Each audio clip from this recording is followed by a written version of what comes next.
जैसा कि अभी आपने केसरी 2 मूवी के क्लिप्स में देखा, इस मूवी के ट्रेलर के आने के बाद जलियांवाला बाग हत्याकांड एक बार और फिर से चर्चा में आ गया है। इस फिल्म की थीम एक केस पर आधारित है जिसका जिक्र एक किताब में किया है, the case that shook the empire by Raghu Palat and Pushpa पलट। ये किताब एक डेफेमेशन केस को एग्जामिन करती है जो सर चेत्तुर नायर और सर माइकल ओडॉयर के बीच में लड़ा गया था सन 1924 में। जलियांवाला बाग हत्याकांड के मुद्दे को असल में ब्रॉडर पर्सपेक्टिव से देखने की जरूरत होती है। इसके बारीकियों के बारे में पहले ही बहुत सारे पॉपुलर मीडिया में चर्चा हो चुकी है, लेकिन आज मैं आपके सामने कुछ और पहलू इसके लेके आना चाहता हूँ। जलियांवाला बाग हत्याकांड पूरे ब्रिटिश एम्पायर के मोरल सुपीरियरिटी के ऊपर बहुत बड़ा स्टेन है। 1919 में घटना होने के बाद जब हंटर कमीशन ने जनरल डायर को हीरो करार देते हुए बरी कर दिया, तब सभी अफेक्टेड विक्टिम्स को बहुत ज्यादा धक्का लगा। पूरे देश को बहुत बड़ा धक्का लगा, सभी नेशनलिस्ट लीडर को बहुत बड़ा धक्का लगा। इसी के चलते सर चेत्तुर नायर, जो कि मॉडरेट हुआ करते थे, उन्होंने एक किताब लिखी सन 1922 में, गांधी एंड एनार्की, जहां पर उन्होंने उस वक्त के पंजाब के गवर्नर सर माइकल ओडॉयर को जलियांवाला बाग हत्याकांड का आर्किटेक्ट बताया। जैसे कि रॉलेट एक्ट और मार्शल लॉ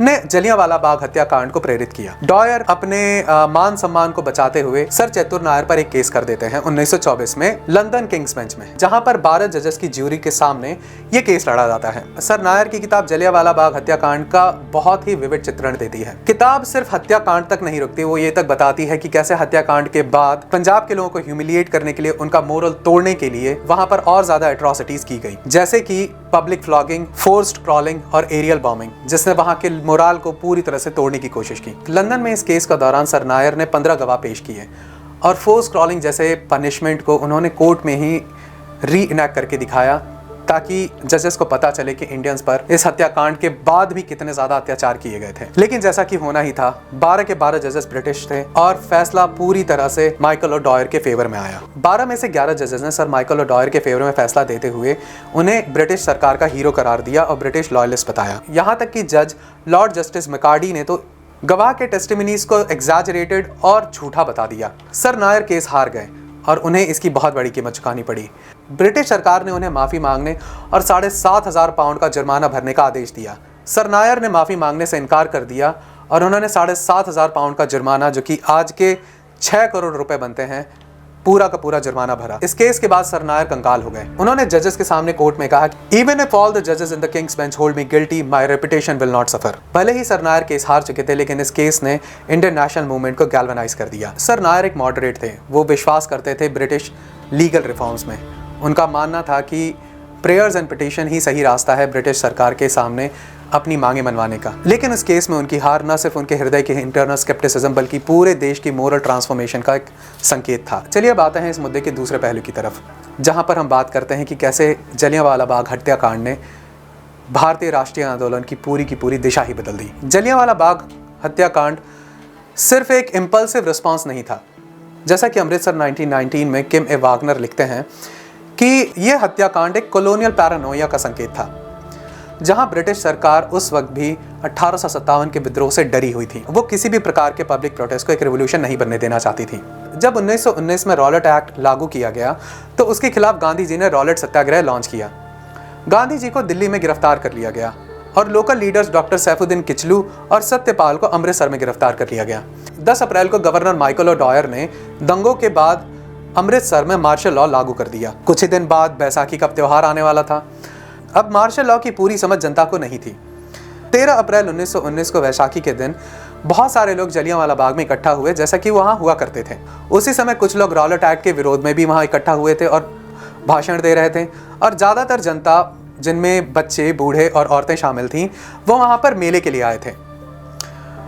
उसी समय जनरल डायर वहाँ शहर में गश्त के लिए निकले थे और जब उन्हें पता चला कि जलियांवाला बाग में हजारों लोग इकट्ठा हुए हैं, उन्होंने इस पब्लिक गैदरिंग को ब्रिटिश एम्पायर के अगेंस्ट एक एग्जिस्टेंशियल थ्रेट के रूप में देखा। जलियांवाला बाग के बारे में मैं आपको बता दूं तो जलियांवाला बाग चारों तरफ से मकानों से घिरा हुआ है, जहां पर आने और जाने का सिर्फ एक ही रास्ता हुआ करता था। जलियांवाला बाग के बीच में एक कुआं हुआ करता था। जनरल डायर उसी एक रास्ते से अपनी टुकड़ी के साथ बाग में घुसते हैं, उस आने जाने वाले रास्ते को रोक लेते हैं और पब्लिक पर बिना किसी वार्निंग के ओपन फायर का आदेश दे देते हैं। तकरीबन 10 मिनट तक गोलीबारी जारी रहती है, जिसमें 1650 राउंड गोलियां दागी जाती हैं। 10 मिनट के बाद वहां पर लाशों का ढेर लग जाता है। ऑफिशियल आंकड़ा मरने वालों की संख्या 379 तक बताता है और घायल होने वालों की संख्या 1200 तक। लेकिन उस वक्त के सिविल सर्जन डॉक्टर स्मिथ का कहना है कि मरने वालों की संख्या 1526 तक थी। आज 2025 में 106 साल बाद भी हमें सही आंकड़ा नहीं पता कि मरने वाले की संख्या कितनी थी।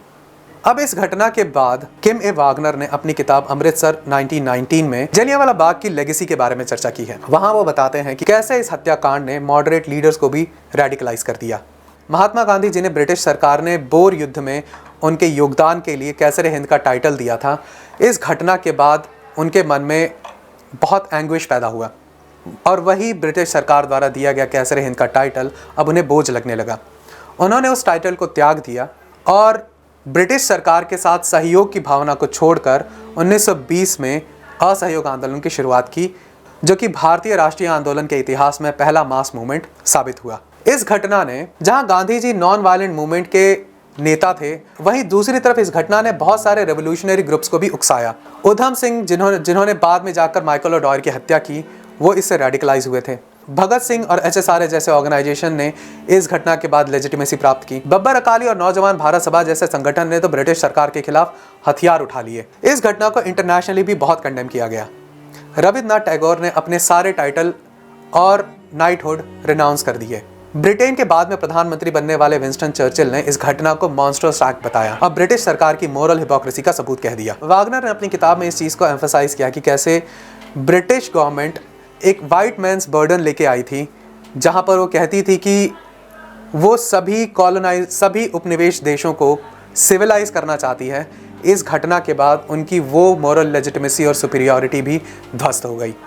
उस वक्त द ट्रिब्यून अखबार ने भी ब्रिटिश लॉयलिस्ट होने की आदत को छोड़ते हुए इस घटना की ऑनेस्ट रिपोर्टिंग की। उन्होंने आई विटनेस टेस्टिमनी और सर्वाइवर अकाउंट्स को लिखते हुए जनता में इस घटना को लेकर आक्रोश को और भड़काया। यही वो समय था जब लॉयलिस्ट प्रेस से शिफ्ट होकर अब जर्नलिज्म एक रेजिस्टेंस का टूल बन गया।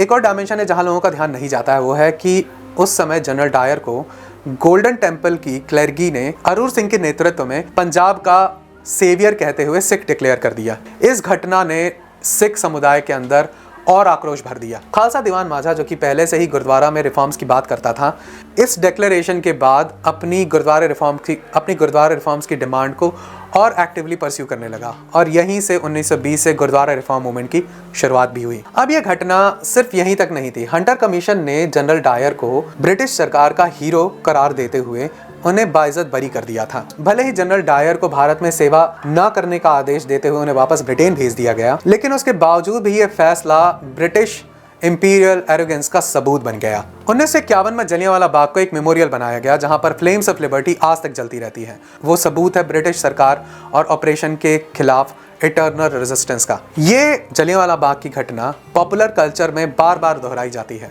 चाहे वो उधम सिंह जैसी पिक्चरें हों, the legend of Bhagat Singh जैसी पिक्चरें हों, गांधी हो, अलग अलग किताबें और अब केसरी 2। लेकिन इसका पूरा इम्पैक्ट, इसका होलिस्टिक इम्पैक्ट बहुत कम चर्चा में आता है। अभी वापस से कुछ दिन पहले ब्रिटेन के एक कंजर्वेटिव MP ने ब्रिटिश सरकार से दरखास्त की कि क्या अब प्रधानमंत्री को भारत के लोगों से इस घटना के लिए माफ़ी मांगनी चाहिए। और आम जनता भी भारत की आज तक ये सवाल पूछती रही कि क्या ब्रिटिश सरकार अपना दुख जताने के साथ साथ इस घटना के लिए आज भी माफ़ी मांगेगी। इस मुद्दे पर आपका क्या कहना है, कमेंट्स में ज़रूर बताएं। On the 13th of April 1919, families gathered very peacefully in the Jallianwala Bagh to enjoy the sun, enjoy a day out with their families. General Dwyer, on behalf of the British Army, marched his troops in and ordered his troops to fire on those innocent people until they ran out of ammunition. At the end of that massacre, 1,500 people were dead and 1,200 injured. Eventually, General Dwyer was disgraced for that stain on the British Empire. In 2019, the then Prime Minister, Theresa May, recognised this was a stain on British colonial rule in India.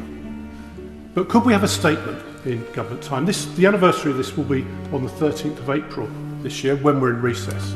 So could we have a statement from the government admitting to what went wrong and formally giving an apology to the people of India?